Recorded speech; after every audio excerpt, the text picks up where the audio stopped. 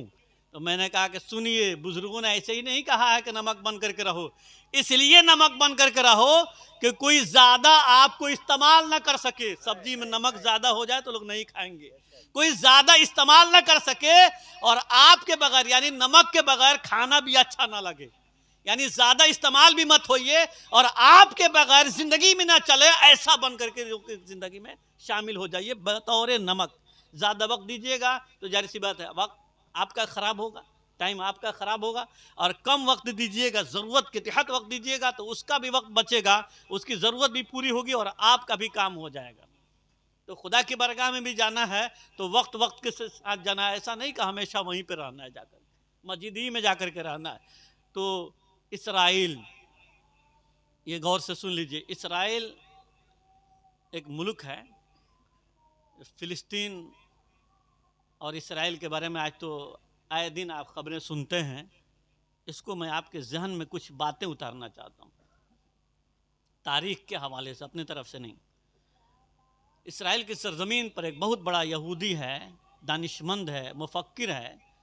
میں آپ سے کہنا چاہتا ہوں، آج ہم تو سمجھتے ہی نہیں ہیں، سنتے ہیں مگر عمل نہیں کرتے۔ آج کے بچے، ہمارے بچے، آپ کے بچے کرکٹ کھیلتے ہیں، کرکٹ، اس میں وہ عاشق ہیں، اس کے بعد موبائل دیکھتے ہیں، میچ کھیلتے ہیں، اور بھی بہت کھیل ہے جو کھیلتے ہیں، آپ دیکھے ہوں گے، مگر آپ نے آج تک نہیں دیکھا ہوگا کہ امریکہ کے بچے، یہودیوں کے بچے کرکٹ کھیلے ہوں، آپ نہیں دیکھے ہوں گے۔ وہ دیکھتے ہیں ضرور مگر کھیلتے نہیں، وہ کھیلاتے ہیں، آپ کے بچوں کو اس میں الجھاتے ہیں، وقت خراب کرتے ہیں۔ ان کے بچے کیا کرتے ہیں پھر؟ آپ ذرا سوچیے کہ ان کے بچے کیا کرتے ہیں؟ وہ انجینئر بنتے ہیں، ڈاکٹر بنتے ہیں، میزائل مین بنتے ہیں، بڑے بڑے سامانوں کو ایجاد کرتے ہیں، مشین بناتے ہیں۔ دوسرے ملک میں اگر کوئی یہودی ہے اس کی مدد کرتے ہیں، اس کے کنٹیکٹ میں رہتے ہیں، اور ہم رونا روتے ہیں کہ ہم ساتھ میں کامیاب نہیں ہیں۔ ارے بھائی، ہمارے گھر میں ہمارے بھائی کے ساتھ مشورہ ہوتا ہے، ہم سے رائے نہیں ہے، ہمارے ساتھ اتفاق نہیں ہے۔ ہمارے گاؤں میں 4 آدمی ہیں تو 4 آدمی 4 جگہ جاتے ہیں۔ ایک محبت نہیں ہے، مروت نہیں ہے، اخوت نہیں ہے، پیار نہیں ہے، کچھ بھی نہیں ہے تو کامیابی کیسے ملے گی؟ یہ اللہ تعالیٰ کے رسول نے محبت کا پیغام دیا۔ مسجد میں جاؤ تو ایک ساتھ نماز پڑھو، دسترخوان بچھا کر کے ایک ساتھ کھاؤ، حج کرنے جاؤ تو ایک ساتھ طواف کرو، مسجد نبوی میں جاؤ تو ایک ساتھ نماز پڑھو، ہر جگہ ہم ایک ساتھ ہیں۔ گاؤں میں آتے ہیں تو ہم الگ الگ ہو جاتے ہیں۔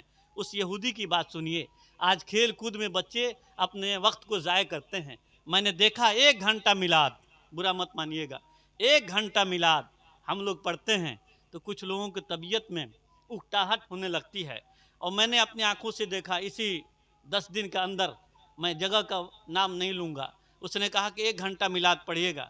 میں کہا کہ 1 گھنٹہ میں ہم سب کو سیٹ کر کے 1 گھنٹہ میں ختم کر دیں گے۔ کل ہو کر کے میں دیکھا کہ قبرستان کے سامنے، بالکل قبر کے سامنے آرکیسٹرا نچوا رہا ہے،